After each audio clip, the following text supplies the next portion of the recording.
ఎందుకు ఒక కుక్క దేవుడు కాదు, ఒక పిల్లి దేవుడు ఎందుకు కాదు? ఎందుకు పులి, పాము, ఏనుగు, కోతి, అందులో కోతి కూడా మన మన ఇళ్ళకు వచ్చేసి ఇంట్లో అవి తీసుకెళ్ళిపోయే పిచ్చుకోతులు కాదు, మంచి కండరాలు తిరిగినటువంటి కింకాంగ్, వాటిని మాత్రమే చరిత్ర పురాణాలు అని చెప్పి లేనిపోని కథలంతా క్రియేట్ చేసి వాటిని దేవుళ్ళుగా మన ముందు ఉంచారు.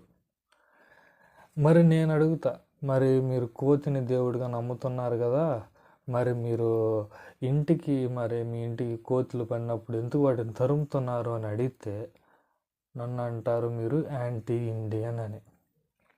సరే, యాంటీ హిందూ అంటారు, ఇంకా గందరగోళంగా అంటారు. మరి పాములేమో దేవుళ్ళని నమ్ముతారు. మరి పాములు వస్తే కొడతారు, చంపేస్తారు. ఆ ఏనుగులేమో ఆకలికి ఎటుపోవాలో తెలియక పంటల మీద వచ్చి తింటూ ఉంటే వాటిని తుపాకీలతో కాల్చి మరీ పంపిస్తూ ఉంటారు.